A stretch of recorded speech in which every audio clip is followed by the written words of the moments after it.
3 முறை முதல்வராக இருந்த அம்மாவின் நம்பிக்கை நட்சத்திரம் இந்த தமிழக மக்களின் நம்பிக்கை நட்சத்திரமாக எல்லா பெண்கள் மனதிலும் மிக அமைதியாக வாழ்ந்து கொண்டிருக்கும் ஐயா ஓபிஎஸ் அவர்கள் எங்களுடைய ராமநாதபுரம் பாராளுமன்ற தொகுதியை தேர்ந்தெடுத்ததற்காக முதற்க நாங்கள் நன்றியை தெரிவிச்சுக்கிறோம்.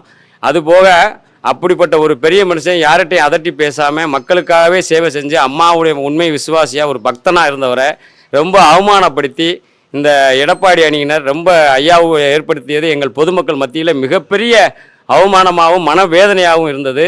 ஆனால் இப்பொழுது ஐயா அவர்கள் ராமநாதபுரம் பாராளுமன்றத்தை தன்னுடைய தொகுதியாக எங்கள் மக்களை தன்னுடைய தொகுதியாக நினச்சதுக்கு காசியில் எப்படி ஐயா பிரதமர் மோடி பாராளுமன்ற எம்பி ஆகிறாரோ அது மாதிரி இந்த ராமேஸ்வரத்தில் ஐயா எம்பி ஆவது உறுதி உறுதி உறுதி என்று கூறி இறைவன் அந்த சிவன் மேல் ஆணையிட்டு கூறுகிறேன். எங்களுடைய வாக்கு அனைத்தும் பலாப்பழ சின்னம் ஐயா ஓபிஎஸ் அவர்களுக்கு நன்றி, வணக்கம்.